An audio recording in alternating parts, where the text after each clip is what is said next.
Producer Joe here from the Working Fans Podcast. And at the Working Fans Podcast, this is just a podcast that three lifelong fans created to have a place to talk comedy and pro wrestling. Now, our comedy podcast releases every Tuesday, while our wrestling podcast releases every Thursday. We release bonus episodes under the moniker Working Fans Presents every now and then. You can find us on Apple Podcasts, Google Podcasts, Spotify, Breaker, any major podcast provider. The important thing is just please like, rate, review, subscribe wherever you listen to us. Now, we have started a new thing. We are now on Amazon and Audible. So those episodes release every Monday.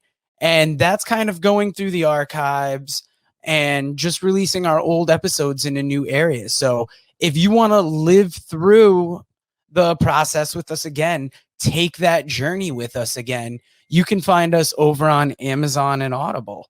Now, if you can't get enough of us in the audio form, check out our YouTube. It's youtube.com/C/Working Fans Wrestling Pod, or just search Working Fans Podcast on YouTube.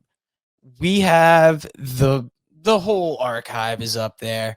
And if you listen to the Working Fans Podcast, you are more than familiar with the 531. That is our signature segment where we take your top 5 lists on a particular subject, vote it down to a top 3, and then debate it down to a top 1. Now, guys, if you want to hear 3 guys talk shit about comedy, wrestling, life, anything, you will enjoy the Working Fans Podcast.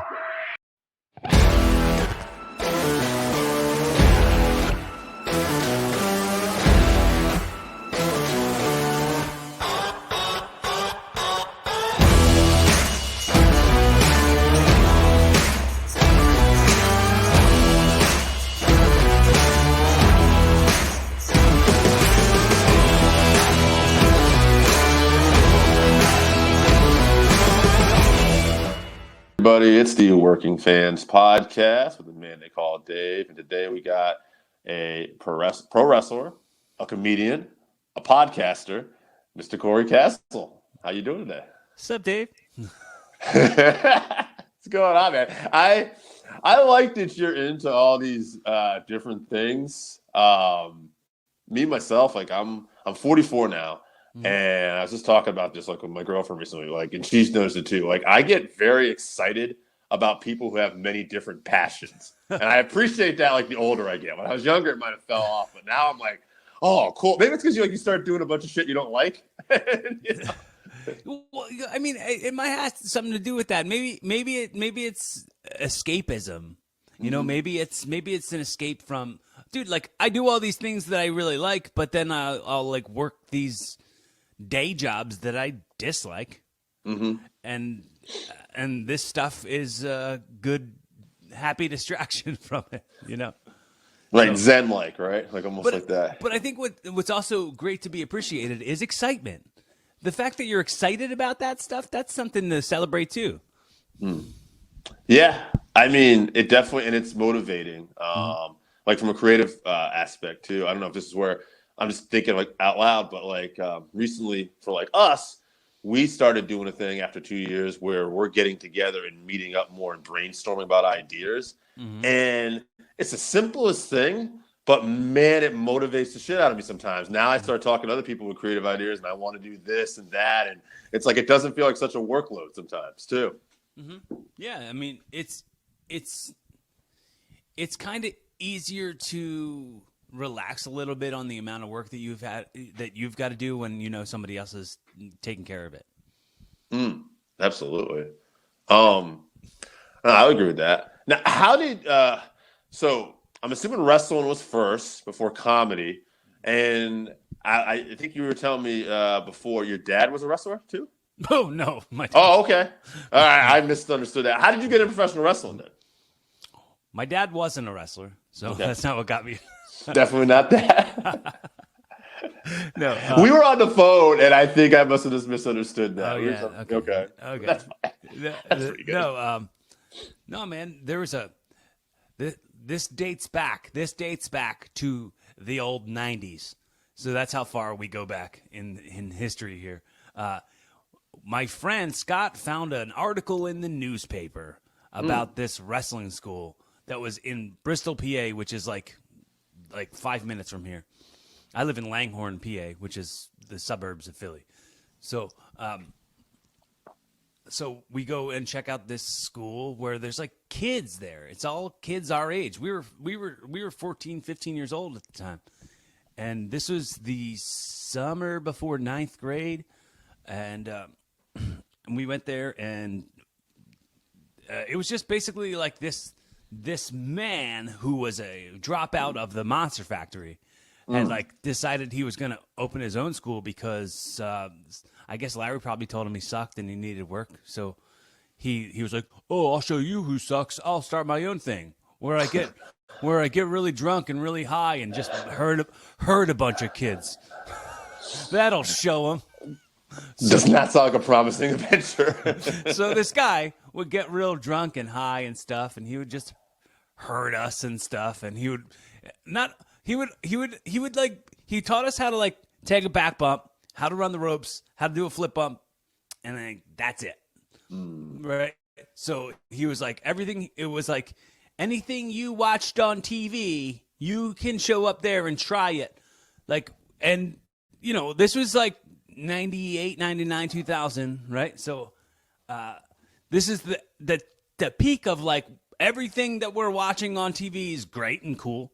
So we're now a part of the business in our brains. We're like, we're in the business now. But still huge fans and still huge marks, not really smartened up to what wrestling is or how to work.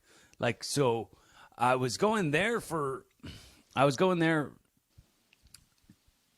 till I was okay. So do you know who Rick Feinberg is, or Rick Connor? He has a YouTube channel with a good amount of subscribers, and him and I co-host Rassle Rock together. RASSLE Rock. That's a podcast that we do. I met him there, and he went and discovered the CZW school. Okay. And he had started going to the CZW school. So when this place shut down, I caught up with. Do you know who Discount Dewey Donovan is? No. Discount Dewey Donovan manages Nick Gage. Okay. The king of this shit, Nick Gage. Yeah. Right. So you just answered something. I just started watching more GCW, and I just noticed that guy the other night. I'm like, who the fuck is that guy? You answered my question. His name is Discount Dewey Donovan. Yeah. Him and I also go way back, and I credit him for like kind of breaking me into the business because he hit me up on AOL Instant Messenger and was like, "Hey, you should come to the CZW school." And he was like, "Oh, Rich is also here." That's Rick Connor. He was like, "Rich is also here." So I came and I started. I didn't realize that Rick didn't like me. But I started bugging him to give me rides to this school. And so through him giving me rides to this school all the time, he started to like me. So at first he didn't like me at all. Ignorance is bliss, I guess, right? And it turns out I was the best man in his wedding. Oh shit. And I did a speech, and I said about 23 years ago, Rick and I met, and we were friends immediately, is what I'd like to say, but we weren't really friends immediately. He really didn't like me, and now here I am as his best man at his wedding saying a speech, which bodes well for Heather because he didn't like her at first either. Oh, man. So that's pretty good. His initial gut instincts are usually wrong, but right. But funny. So then I went to the CCW school in 2001 probably, and I got trained by John Dahmer and Eddie Valentine. Okay. They were known as VD. They were a world travel tag team. Valentine and Dahmer, not the other VD, whatever that other. No. Yeah. You got to get shots for that, I think. Yeah. So some sort of virus. Yeah. But yeah, so then that's how I guess that's the answer to the question. How I got broken into the business was through the newspaper. The newspaper funny. article helped me discover how to get into the wrestling business. So most people got in. Yeah, most people got into like these kayfabe wrestling magazines. You found a legitimate news. You got it. And the joke that I make all the time too is like back then we at that place, and I don't give it a name. I don't tell people the name of it or who ran it, but we had shows. We had shows, and they were terrible. And they were like, oh man, it was like people were charging their parents $15 to come and watch this show that was like in like a broken down body shop with like a half homemade built ring inside of it. So it was basically like backyard wrestling, but with a trained wrestler who was teaching us how to do it. And in the shows, we had like a little boom box that we used for our theme songs. And my theme song, when I first broke into the business, was a cassette tape. That's how old I am and how long I've been in wrestling. That's awesome. So pro wrestling, folks. Well, yeah. I mean, I was also a teenager. I was a young boy. I was 14 when I jumped into. Oh, okay. Wow. Yeah. So I mean, you got some life experience. Yeah. It built up the life experience notches on my belt. Now, what would you say? I'm just curious. Like now, so you start training with someone who probably shouldn't have been training you, but you get what you can out of it, and right. You're lucky enough to go. What would you say was like your style, like when you started wrestling, as opposed to maybe now? Like, how's it? Oh boy. Style was not a word that would ever be used to describe anything I was ever doing in the ring. But I think, honestly, dude, I was just stumbling through it. Like, it was weird because I got to a point where the fact that I started with two of my best friends, right? And going into it, okay, I have to also say, the stud that you see in front of you now, this hunk, this chiseled Adonis that you see in front of you now, not what I was when I was a kid. Okay, so I was like a skinny, fat, weird, sweaty, awkward boy with thick glasses and a stupid haircut. So my style was that I was stumbling through it because I couldn't see anything. I didn't have contacts. I didn't have glasses. So I was just like anytime I'd ever watch anything I was in, I was like, oh, I was just all squints. So yes, I was squints. That was my style. I was squinty.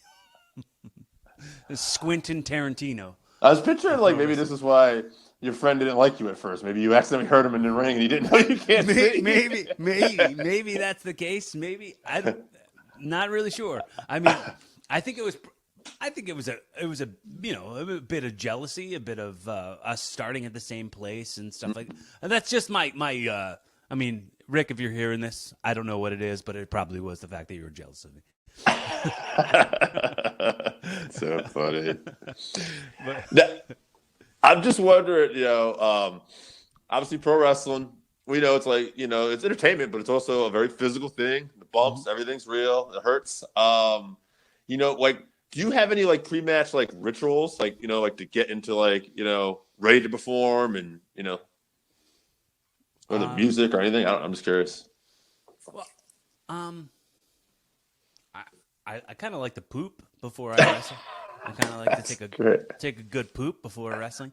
And also, probably good idea too. Yeah, because the thing is, like on show days, and most wrestlers probably tell you the same thing. On show days, like I don't like to eat anything. I don't for fear of the fact that I don't want to have to poop my pants in the ring.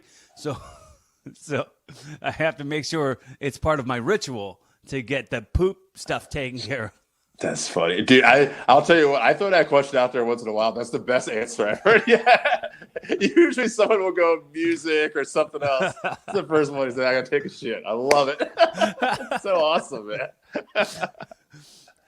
So, like, this is a true story. I had a match at the arena, probably. I'm gonna guess like 2005 or 6 or something, and it was me and DJ Hyde in a tag match against Claudio Cesaro and Chris Hero. So Claudio picked up Chris Hero and body slammed him on top of me, and I didn't know that was coming, and I farted real hard. As soon as he landed, it was like as soon as he. And I swore I crapped myself. I swore I crapped myself in the ring, and I was so upset. And as I'm getting up to sell for the next thing, to feed for the next spot, like if you watch the video back, like you can watch my hand check, and I come up and smell my own hand to see if there's just shit in there, but there wasn't. But the near shit experience was like, all right. I've been traumatized. By a potential shit my pants situation here in the ring. But I can also now, like, anytime I ever see Cesaro on TV and be like, that guy almost made me shit myself. That's a awesome story. Now, Cesaro, I mean, okay, so like Chris Hero, I mean, those are bigger names, but you have people that doesn't necessarily equate to like the answer to what I'm going to ask you. Like, who are some of your favorite people to work with throughout your career? You're not going to know any of them. Okay. Well, how about this? Why were they your favorite people to work with? Okay, so my old tag partner, Matt Bomboy, do you know who that is? I don't think so. Okay, so we were in a tag team called TNE, Team New Era. Okay. That sounds familiar, but go ahead. So when we would have matches with each other, it was always intense. It was always fun, and we'd always make sure to be very physical, and like we would get kind of caught up. So Matt Bomboy, probably like one of my favorite people to work with in the ring. And not to say that our first match went good, because our first match went terrible, and it was famously terrible. The room of pro wrestling. Our match was Tommy Wiseau and Tommy Wiseau. You're tearing me apart, boy. So it was. So it was. Our matches were good. My good opponent of mine. I always liked working with KO Storm. He's a guy from Delaware who has a Canadian gimmick. He would come out to look at this photograph by Nickelback and get so much heat, it was ridiculous. I've never heard. That's so great. I hear there's so many great wrestlers from Canada, but never really playing like the gimmick of being Canadian, not Russian, not. Right. Like, he would come out as a Canadian, and he'd have the look at this photograph playing and get booed out of the building. Everybody hated it, but he was having a good time, and he was a good worker. Yeah. But I think he also went and did the whole wife and kids thing. Yeah. That's what that's what's left me being the only one of my friends still wrestling, because Rick's gone, Matt's gone, Niles is gone. He was one of my favorite opponents too. Do you know Niles Young? Again, some of the names hit me, which like I'm hearing it, but I'm not sure. So. Okay. So we used to be a tag team in CZW back in like the early 2000s. We were called CKNY. Okay. And he then went on later to become Nico Sozio was his name, and he was the CZW heavyweight champion for a minute. And he led a faction called the Front, and he was like feuding against Drew Gulak in CZW. Like, at the end of Drew Gulak's like CZW career. CZKY. Wasn't there? CKNY was what it was. CKNY. There's no like group like Jackass or something that was using a similar? Was that part of the name? That was part of the inspiration. Yeah, I mean, we wanted that to kind of turn into what our gimmick was. That like we do silly goose things because that was around the time when it was the most popular. That those silly geese, we wanted to flock with them. That's great. But it was called CKY. It was Camp Kill Yourself. It was like Camp Kill. Yeah, it was Bam Margera, Brandon DiCamillo, Ryan Dunn. Like before it was Jackass, it was CKY. Right. But this was after they weren't CKY. I mean, it wasn't CKY as much anymore. It was just Jackass now at this point. But we're purists. We like the old stuff. So funny. We're the purists of the Jackass. That's great. Give me that pure, unfiltered Jackass. Now, what would you say in terms of wrestling? This is kind of my final wrestling question. I'm curious. What would you say are your goals left? Because I know you're still wrestling. I'm listening to some other shows and stuff. So, what do you want to do? Is there other goals? I don't know. Well, I think the main part of my goals is that it sounds so cheesy. It sounds so corny. I just want to make sure that anytime anybody comes and sees me wrestle, or anytime anybody gets in the ring with me, or anytime anybody buys a ticket or whatever, that is a moment for them. That's for them. They're like, man, I'm going to take this with me. Yeah. And they're going to have that. That's what I hope that for not just my wrestling. I want that for my comedy. I want that for my podcast. Okay. Like, well, when people consume it, they're glad they did. And that's not necessarily a destination goal. Like people might say that their goal is go work for AEW or WWE or MLW or Ring of Honor. Those are all cool and stuff. Like, but that's not part of my goals. Right. I have so many other plates to spin. That's funny.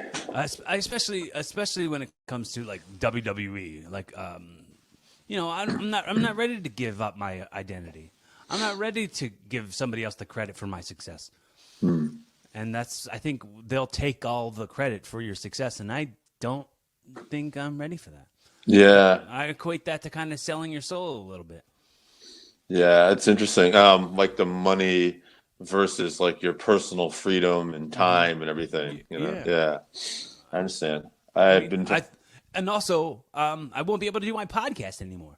Like, I want to make sure no matter where I go or what I do in the entertainment business, I will continue to do my podcast till I'm dead. I want that to be, for sure, the thing that – because I know all that stuff's outliving me, man. All that stuff's outliving me. Good point. And inside of that, I'm being as absolutely vulnerable and as sincerely myself as I can possibly be. So if you're catching that – from the vibe of the show, that's what it is. Hopefully you catch that. Hopefully you catch that I'm like loving what I'm doing and I'm passionate about it, because like I know that there's inspiration to be had for folks. So I know if I'm a huge fan of podcasts, I listen to podcasts. If I wasn't me, I'd want to listen to my podcast. I'd want to check me out. I'd want to check out Evolving with Cory Kastle on Spotify or on Apple Podcasts or wherever you find good podcasts and subscribe to them. Yeah, absolutely. Now, so podcasting, obviously, that's one of your main loves. Now, like you did say, you do. I'm kidding. Do. This is the do podcast. But you also are in comedy now. And what made you decide to transition into that? Why did you go in that direction?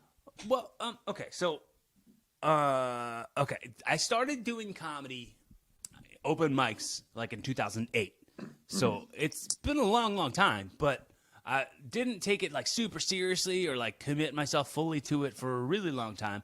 It was just kind of something else I was doing.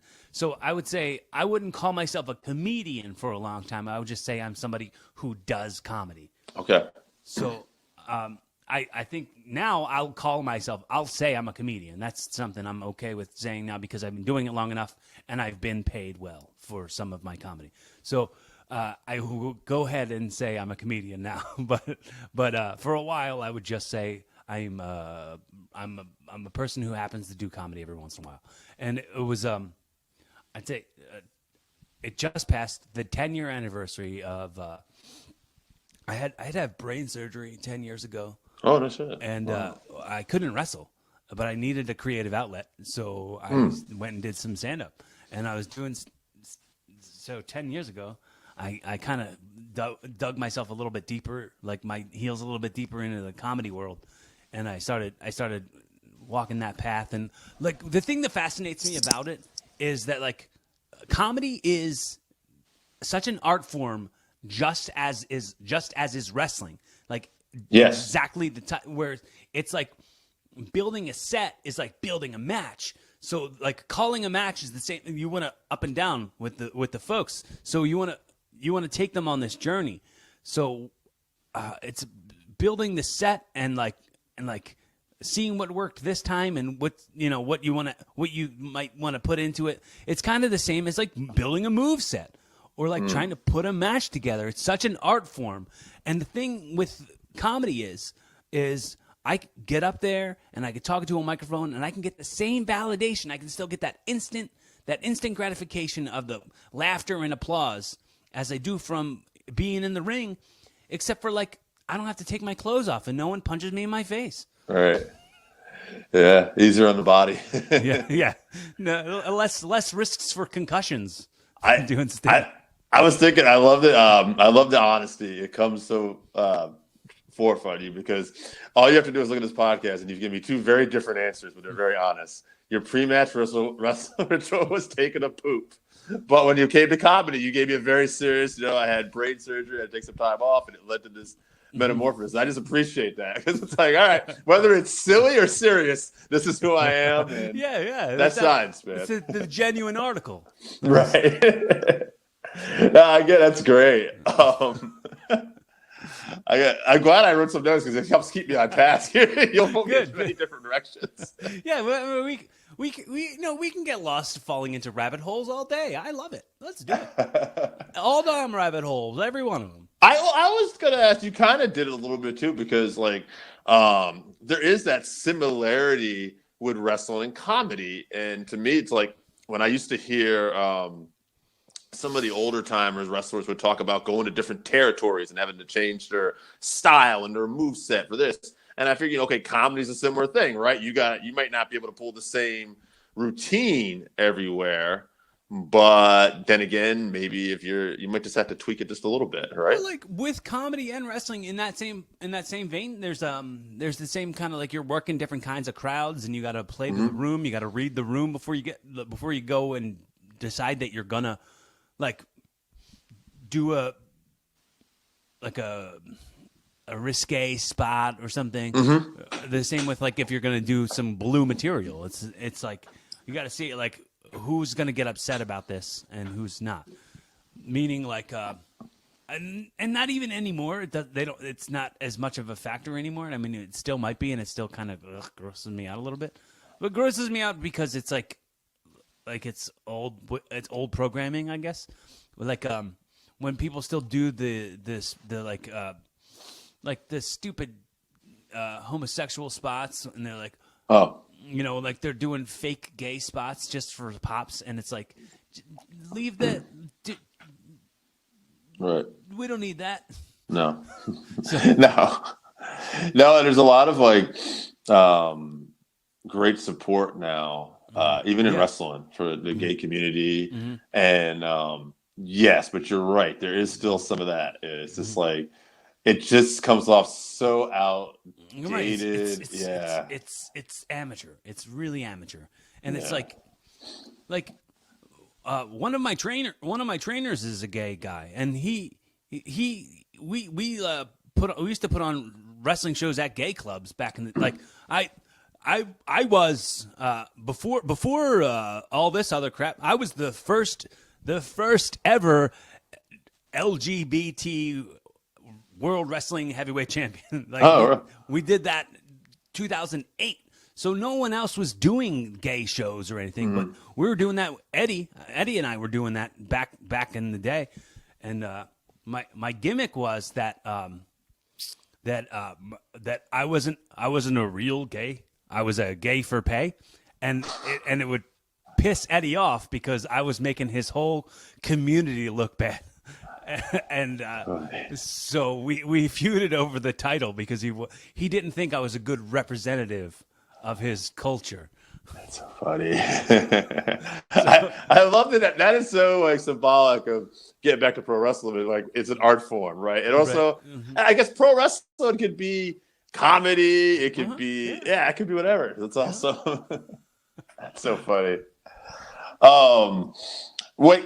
So now, like with comedy, I've talked to a few comedians, and they'll say this term, and I don't know if it applies to you, but they call it finding their voice. You know, it took them a while to find their voice. Do you feel like you found your voice? Constantly searching. Okay. Nonstop search. I'll never say I'm done. I'll never say, and that's the same thing with my goals in comedy. My goals in comedy, when we talk about my goals left, like what's left for me in comedy, my goals are to get really good. I want to get very, very good. I don't go, I want a Netflix special. I want an HBO special. No, I don't want to film anything. I don't want there to be evidence of me not being as great as I can be until I'm undeniably great. So yes, finding my voice is still something I'm trying to do, and I've been told a couple of times that I've been finding it, and I've been told by other comics like, "Oh, dude, you found it," and I'm like, "Okay, well, I guess that's kind of up to me, huh?" Right. Yeah. That does sound like something you would have to know. Yeah. Right. I mean, I don't know, but it is called finding your voice. So not finding another comedian's voice. Right. Now, would you say I don't? Because I've heard. Are you a clean comic? Do you do some risque stuff, or? Well, I mean, same thing when it goes to like I said, like reading the room and stuff. I try to keep it pretty clean. I've been doing a lot of family stuff lately, so I've been keeping it clean. Like it's easy way to kind of. It's kind of an easy way to. It's not hard to be smart about the way you deliver something. Like I'll just give you this quick example and how I edit it, and tell me if you pick up how it's edited. Okay, so I do this bit about libraries and how like I'm surprised about libraries existing because like everyone's got the internet. The internet kind of like everyone holds the world's knowledge in their hands, in their pocket. Like they don't. The library is kind of, who needs it anymore, right? So the library near me has tons of cars in the parking lot all the time, and I had no idea what was going on. So I was like, you know what? Let me just go see why there's so many cars in the parking lot. Everybody that was there was just standing in line waiting to use the internet inside the library. They're just like, what are you doing? You can't use the thing that makes this place obsolete inside of the place. I was like, I equate that to you going to like your girlfriend's house, holding hands with your side piece, and you're like, hey, you mind if we just make out in your living room? If we French kiss in your living room? So it's a lot of not self, but like just looking at your surroundings. Type thing, right? Yeah, pretty observational. Yeah, it's pretty much yeah, like. Well, That is such a great thing about the library too. I never even like. You're right. It's like they just basically like, well, fuck it, we got to be around, so let's put this thing here that should be putting us out of business. And then, Right? Like who decided at the library to put the internet in there? Right. Yeah, someone who didn't want to go to bed. Like, this might cost us our whole entire livelihood.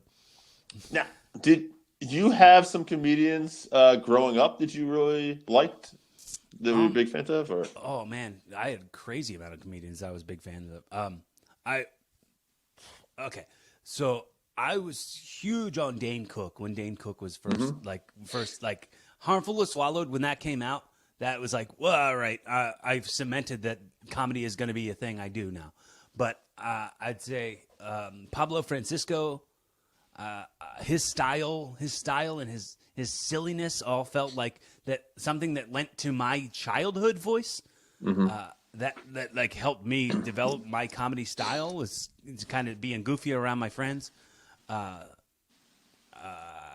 Birbiglia, Daniel Tosh. yep. Mitch Hedberg, definitely number one all-time favorite comedian, Mitch Hedberg. So all inspirations to me, for sure. Stuff that made me want to do comedy. Did I give you enough names? Do you want You gave me plenty. Yeah. Okay. Did you ever find yourself because you're a big fan of these guys? Did you ever find yourself where you're not meaning to, but maybe your material would be too similar and you had to change it, or is that not an issue? It's.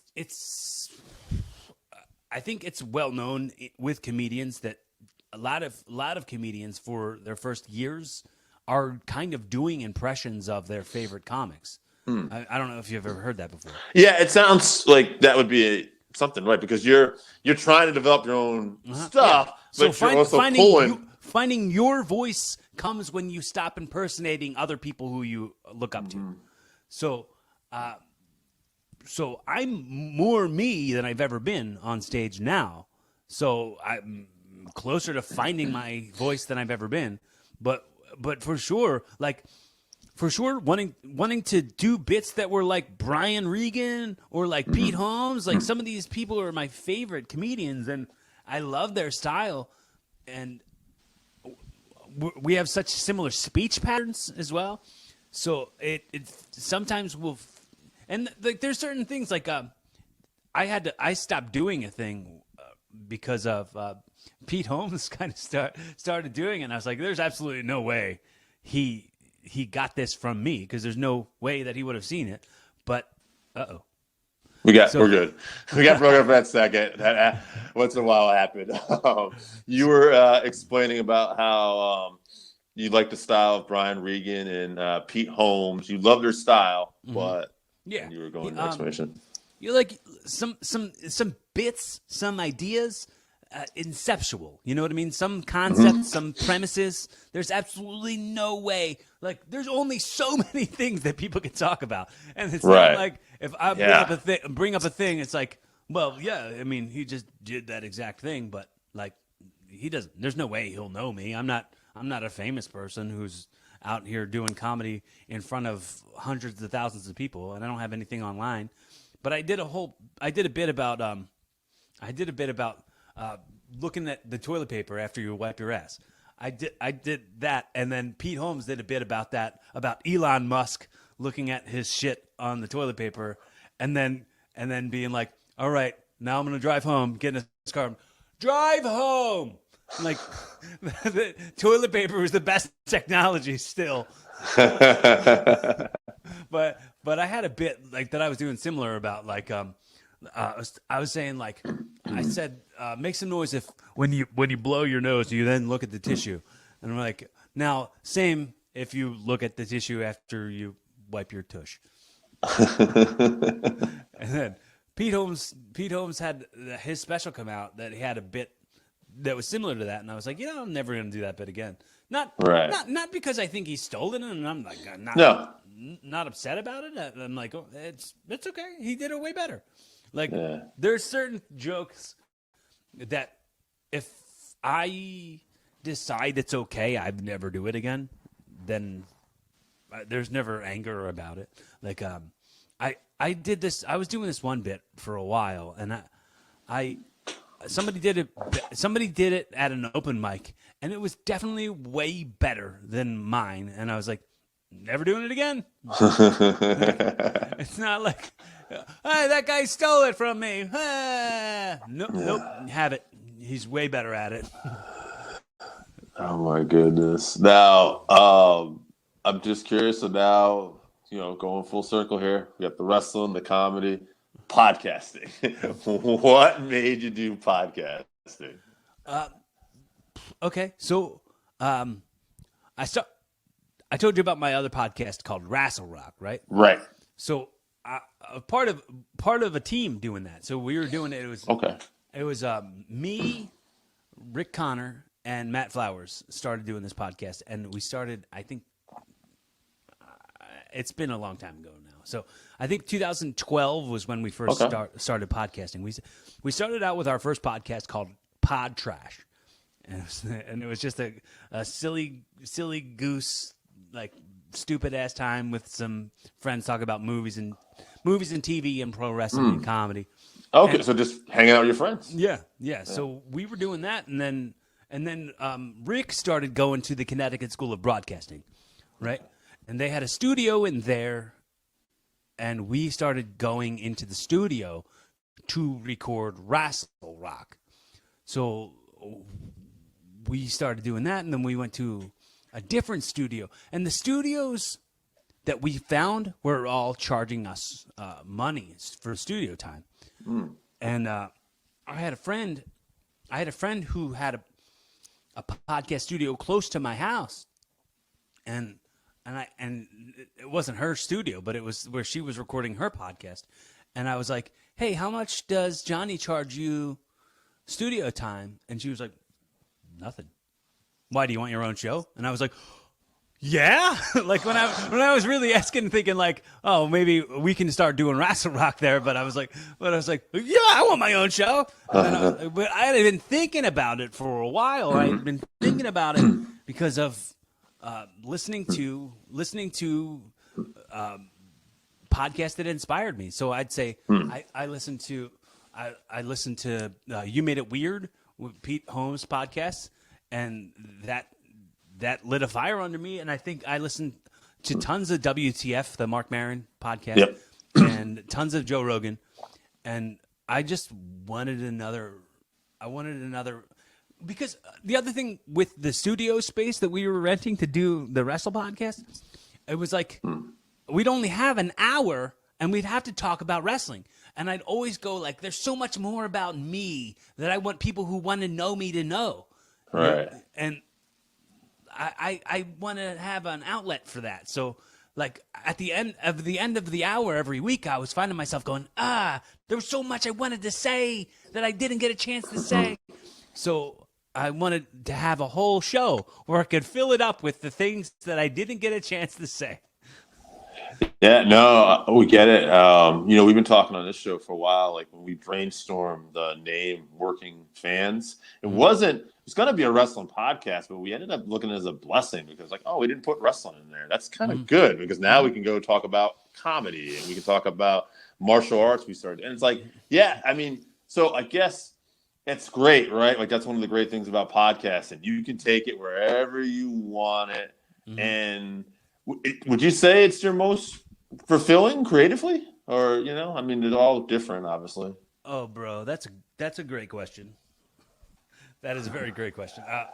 I'd say, oh shit, over the top. I don't know. I'm thinking that. Never mind. So the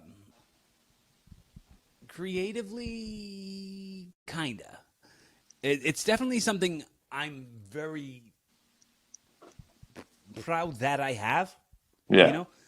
And it's definitely where people go like, oh, what's your favorite episode or whatever? Like I'll get that question sometimes. They're like, oh, I want to listen to it. Tell me what's like the best episode to listen to at first. And I can never give you that answer. I could always be like, you're asking the wrong guy. I like every one of them. I can't. Right.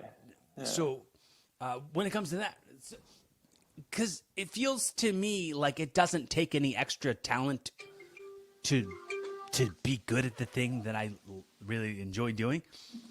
But when it comes to like wrestling, that takes a ton of talent and a ton of precision and with comedy, it takes a ton of time and a ton of precision. With comedy, with podcasting, it's just kind of natural. You know, it's very easy, but not easy in a way where like I'm just breezing through it. It's just like I'm enjoying how footloose and fancy free this is. Right. It's very organic, right? It's just naturally, it's you, like you said, authenticity, right? You want to just have it show through with you, and podcasting might be just the easiest way to do that, I would think. Yeah. Yeah. Yeah. Cause I mean, I don't want to advertise myself as anything. I don't want to make you believe I'm something I'm not. I'm absolutely going to be honest the whole time. I'm never covering anything up. The thing about this too, about me wanting to start my own thing, because I just didn't want it to be only wrestling. Right. I mean, it's unavoidable. It's unavoidable to talk about wrestling when you're talking to a wrestler, and anybody who's ever been on the show, we wound up like spinning back around and talk about wrestling. Sometimes only for seconds at a time, but it's like there's so many lessons that I've learned inside of wrestling that they apply to anything. They apply to all the topics that we're ever talking about. So it would lend for an example or something. But everything's cyclical. I think it's all cyclical. Like I want everything I do to serve everything else I do. So that going back to the goals part, I want somebody to go, hey, this guy is a comedian. Oh, did you see he is also a wrestler? Oh, did you see that he's also a podcaster? Did you see that he's also an actor in movies and TV and stuff? Oh, and so everything else feeds everything else. So like more people will discover my podcast through all the other endeavors that I'm inside of. That I don't want to limit. I don't want a ceiling on who can be exposed to this fun that I'm having. Yeah, and they can all branch out and lead to other stuff. Maybe other stuff you didn't even know you wanted too. Sometimes. Oh well, yeah. I mean, dude, I say this all the time, and please, if it applies, and you can use it in the future, please do. You don't have to credit me. You can if you want to, but whatevs if you don't. But I say all the time, growing up as a kid, I was like, I want to be a comedian. That was the first thing I ever said I wanted to do. Okay. Wanted to be a comedian, and then when I was like 12, I was like, I'm gonna be a wrestler. It's absolutely the stamped it. That's what I'm gonna do. I'm gonna be a wrestler. So all I ever wanted to do as a kid was be a wrestler and a comedian. Those are the main two things I ever wanted to do. I never said I wanted to be a podcaster because that didn't exist yet. Right. So sometimes you don't know what you want because what you want doesn't exist yet. So so when it comes to you saying it could lead to something else that you don't even know about yet, yes, absolutely. I'm not counting on it, but I'm kind of counting on it. Right. I feel you. I totally understand that. We had a thing that, and we're not bragging about it or anything because it was just something to lend to the story. We ended up getting asked to do some commentary, me and one of the guys on the show, for this wrestling promotion in Florida.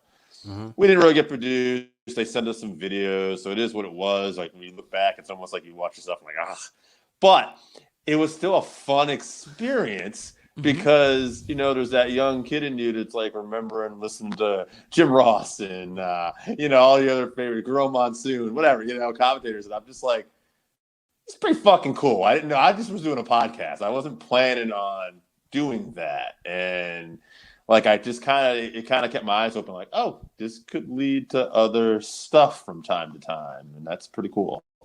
Yeah. Yeah, dude, it's pretty great. I'm at the point right now where I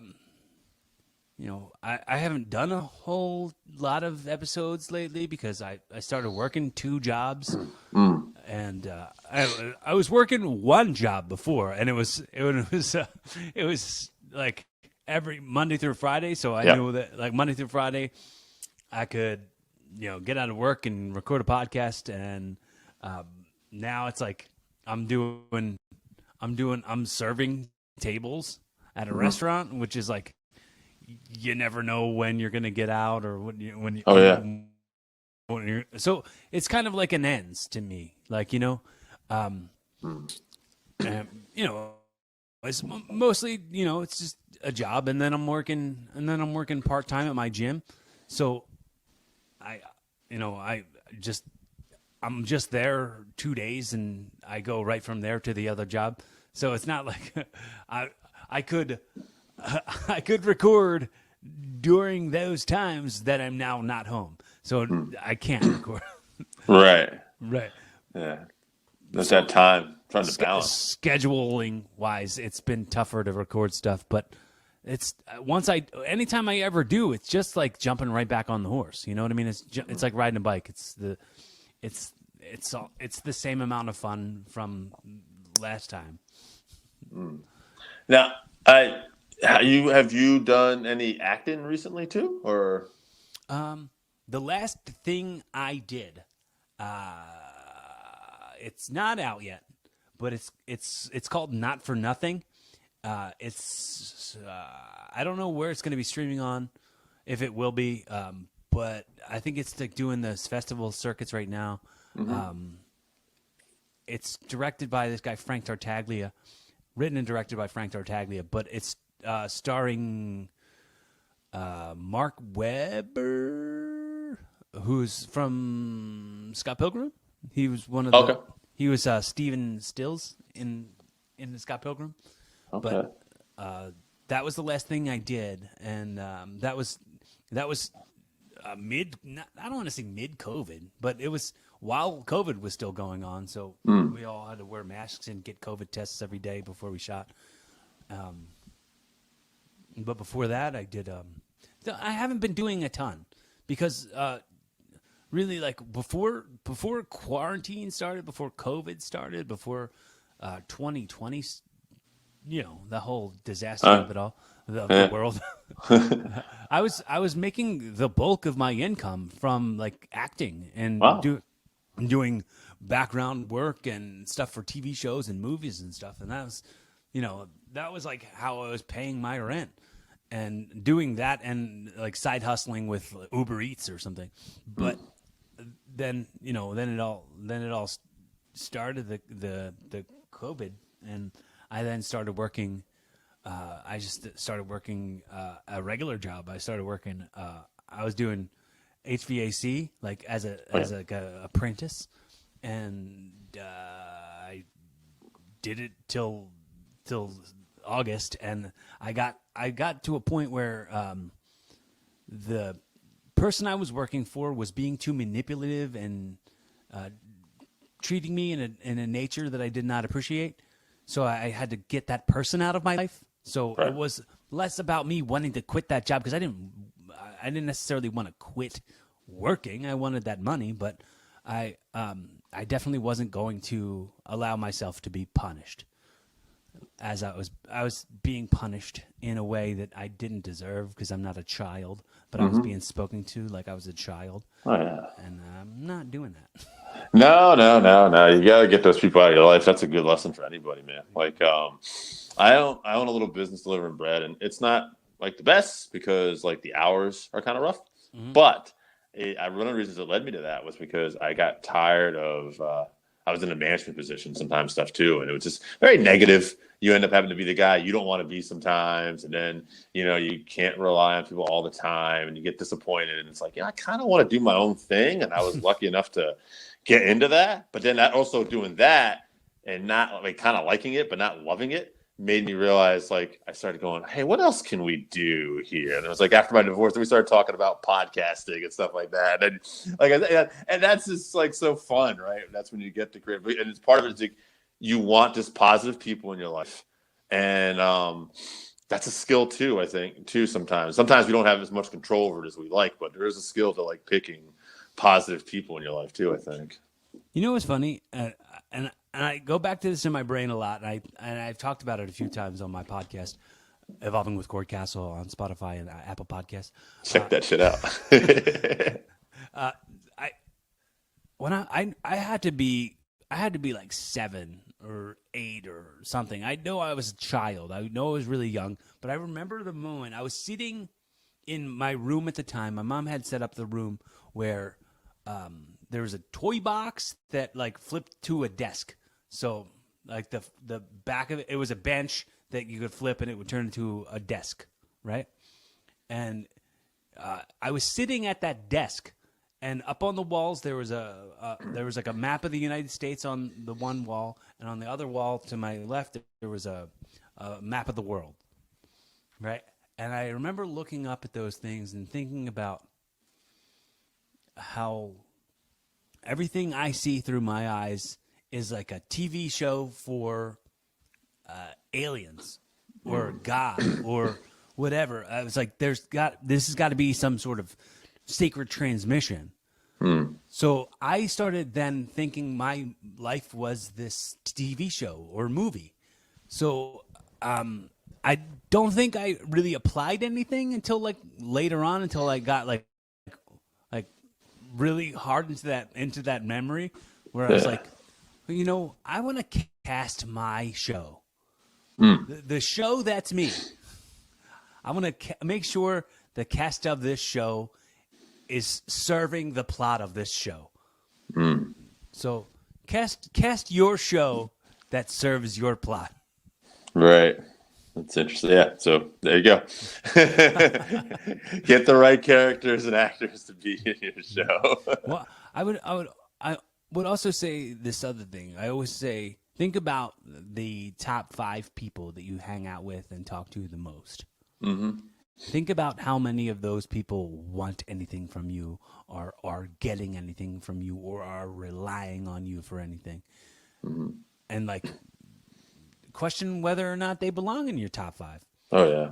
Your MySpace top 5. Right. A little throwback. Yeah, no, it's funny. I just me and my girlfriend were talking about this the other day. Like, I'm big into this point in my life, and part of it is I'm older now, and I'm doing okay financially. Like, it's one of those businesses that can go, like, you know, truck could go tomorrow, and it's like, I'm poor again. But you know, so you ride the wave when you can. But I am big into, like I was telling her too, like, let's just do nice things for each other because we want to. Like, if I buy this for you or something, you don't owe me anything. It's okay. I'm not even thinking about it. Like we were talking about, because like I'm watching this cat for her, right? And she'll be like, "Oh, you don't owe me anything." Like, you know, like, even if this doesn't work out, you think I'm gonna be like, "God damn that kitty over there, she got me." You know, it's like, man. I'm burnt for that $4.99, yo. Right. Like, that's the last thing. I didn't get shit about that, but and so like, and she's gotten into that too, and we're just good about it because I'm gonna do nice something. But she was telling about someone in her life that the other day was kind of holding something over her head, and she'd forgotten about it, you know, because she's really busy. And she said, I didn't think about it. But she said, also, I got to tell you, she said, the whole not keeping score thing is really good, but it got me out of, I like, oh, this person does keep score. And for her, unfortunately, it was a family member more. So it's like one of those things where she can't completely get rid of them, but she's like, oh, that's right. Well, I mean, that's a philosophy I think that I picked up from my family. Like, we always get each other, and then it's never kept track. No one's ever keeping score. No one's ever going, you owe me that, or I owe you this, or none of that. Right. So one of my best friends, he used to live in my house with me. He was my roommate at a point. We started saying, let's just start operating at square. You don't owe me nothing. I don't owe you nothing. Yeah. Ever. Like, I don't. Unless it's like something that's like a big ask, right? Unless you're like, hey, can I borrow $700 for some reason that's important to my survival? Yeah. Like, that's a whole other thing. Right, there's levels. Right, you have to. Yeah. But for the most part, I like to operate at square with anybody who is in my circle. I'm like, well, you know, you don't owe me anything. I don't owe you anything. Because most likely, and I've noticed, and maybe this is me coming to a realization live on the air. Most of the times, I'm doing more stuff for other people than they're doing for me. So, yeah, let's operate it square because it's better for you that we do that. That's funny. Well, we've covered a lot of ground today. We got the comedy, we got wrestling, podcast, and acting, some life stuff here. But I guess I'll have one more follow up too. In that vein, if you had to put, this is going to be probably not an easy question to answer, but off the top of your head, what's some of the best life advice you ever got? I think my main inspirations have come from watching people not do it right. So my best life advice, I would say, came from life itself. Yeah. And that's to watch who's around you and what decisions they make and be inspired to be like or dislike those people. So if people are making good decisions around you, be like them. Yeah. Like cherry pick the best parts of everybody and kind of be that. But there's what it's tough because I can't off the top of my head right now. It might come to me 20 minutes from now. Think about like any direct advice that I received, but I think it might have been from my trainer Eddie Valentine, because Eddie Valentine, when I was real young, he got in my face. So like this is when I started training there before he became the trainer. So like day one, he was in my face and was like, and I've reworded this so many times, and I'm probably misquoting what he actually said. But what I tell people now, what I tell students, what I tell younger wrestlers all the time is, do everything you do to serve the purpose that you believe you belong here. Serve the narrative that you believe you belong here. Carry yourself on purpose. Like you're here because you believed you belonged here. Like the amount of steps. Okay, so think about it this way. So everybody in school, there's a baseball team, there's a basketball team, there's a wrestling team, there's a soccer team. There's teams, you can do any of those other extracurricular activities at school. And there's martial arts classes at every strip mall. Like there's school. How many wrestling schools do you know that are like really everybody knows about it? Right. It's not mainstream. Barely. It's not mainstream. No. So if you seek that out, if you put that effort forward, you had to believe you absolutely belong there. Your passion, your calling told you you belong there. So while you're there, hold yourself like you've been there and you deserve it. I think that has applied to everything else I do. Everything else I do, it's funny because like I carry myself like I look like I belong, and I believe in myself so much that everywhere I go, people think I work at the places I'm at. I have to always tell people, I don't work here. I'm like, oh, I thought you were like the manager or something. Nope. Sorry. So nope. funny. So, that's so funny. Okay. On that note, is there anything? Obviously your podcast. Anything else you want to promote? The floor is yours. So go to my YouTube channel, youtube.com/Cory Kastle, spelled as such below if you're watching the video. If not, if you're just listening to the audio, it's CoryKastle, where you can check out my podcast on there on YouTube if you like to consume your podcast content on YouTube. If not, Spotify and Apple Podcasts evolving /, so not the full word with. But if you type in with on Google, or if you type in Cory Kastle on Google, and if you spelled any of that wrong, it'll be like, did you mean this? And that's a cool ass accomplishment in my life. I feel like that's a level of importance where like I'm Googleable enough. That's so true. That is good. Googleable enough that people have spelled it wrong enough times that they've gone ahead and spelled it correctly. But yes, check out my YouTube channel, youtube.com/Cory Kastle. Apple Podcasts, Spotify, wherever you listen to podcasts. Check out Evolving /Cory Kastle. And, dude, follow me on Twitter and Instagram for all my silly jokes and stuff. All my stories, my Instagram stories are full of my screenshots of my tweets. My tweets at Cory Kastle are all silly dad jokes and puns. So if you're up for that, you're coming to the right place. That's awesome. I was actually looking up your Twitter and stuff now too. I was like, just in case you want it, I'm like, I got you. And you also have a Cory Kastle. It looks like TM on Instagram too. I don't know if you promote that too, but no. The are we talking about? Does it say TM after my name on? Yes. Oh, okay. Yeah, it's not something that's crucial to you searching. Okay. But okay. When if you were to search me out and you saw Cory Kastle and then like it should say like Cory Kastle of the world or something, that would be me. Well, this has been awesome, Cory. Thank you so much for your time. It's been a pleasure. And anytime, maybe we could have you back on sometime. Yeah, man, I would enjoy that. All right, Working Fans Podcast. Be fun, have safe, keep evolving.